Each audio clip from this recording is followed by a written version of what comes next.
Praise the lord. యేసు రక్తమే జయము. మన రక్షకుడు మన విమోచకుడైన యేసుక్రీస్తు పరిశుద్ధ నామములో అందరికీ వందనాలు. చిన్న ప్రార్థన ద్వారా ఈ రాత్రికాల వాక్యధ్యానం చేసుకుందాము.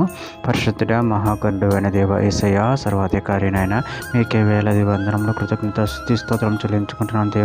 దేవ ఈ రాత్రికాల సమయంలో ప్రభువా వాక్య భాగం ధ్యానిస్తుండగా వాక్య భాగం మాకు అర్థమవునట్లు సహాయం చేసి మీ కృపలో బలపరిచి మీకు మాదిరిగా మమ్మల్ని నడిపించమని ఈ చిన్న ప్రార్థన ప్రభువు యేసుక్రీస్తు అతి పరిశుద్ధ నామములో అడిగి వేడుకుంటున్నాను తండ్రి. Amen amen.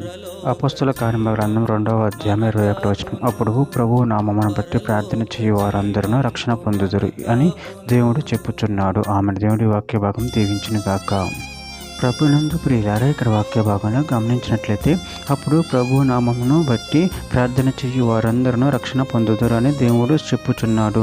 అదేవిధంగా వాక్య భాగంలో గమనించినట్లయితే కీర్తన గ్రంథం 86వ అధ్యాయం 5వ వచనం. ప్రభువా, నువ్వు దయాళుడువు, క్షమించుటకు సిద్ధమైన మనసు గలవాడువు, నీకు మొరపెట్టు వారందరి ఎడల కృపాతిశయం గలవాడువు. యోవేలు గ్రంథం 2వ అధ్యాయం 32వ వచనంలో యెహోవా సెలవిచ్చినట్లు సీయోను కొండ మీదను యెరూషలేములోను తప్పించుకొనిన వారందరూ శేషించిన వారిలో యెహోవా పిలుచువారు కనపడుదురు. ఆ దినమున యెహోవా నామమును బట్టి ఆయనకు ప్రార్థన చేయు వారందరూ రక్షింపబడుదురు. రోమీయులకు రాసిన పత్రిక 10వ అధ్యాయం 12-13 వచనం. యూదుడని గ్రీసు దేశస్థుడని భేదము లేదు, ఒక్క ప్రభు అందరికి ప్రభు అయి ఉండి తనకు ప్రార్థన చేయు వారందరి ఎడల కృప చూపుటకు ఐశ్వర్యవంతుడై ఉన్నాడు. ఎందుకనగా ప్రభు నామను బట్టి ప్రార్థన చేయు వాడెవడో వాడు రక్షింపబడును. హెబ్రీయులకు రాసిన పత్రిక 4వ అధ్యాయం 16 వచనం. కనుక మనము కనికరింపబడి సమయోచితమైన సహాయం కొరకు కృప పొందినట్లు ధైర్యంతో కృపాసనము నొద్దకు చేరుదుము. జకర్యా గ్రంథం 13వ అధ్యాయం 9వ వచనం. ఆ మూడో భాగం, నేను అగ్నిలో నుండి వెండిని తీసి శుద్ధిపరిచినట్లు శుద్ధిపరుతును, బంగారం శోధించినట్లు వారిని శోధింతును. వారు నా నామమును బట్టి మొరపెట్టగా నేను వారి మొరను ఆలకింతును. వీరు నా జనులను నేను చెప్పుదును, యెహోవా మా దేవుడని వారు చెప్పుదురు. కీర్తన గ్రంథం 18వ అధ్యాయం 3వ వచనంలో.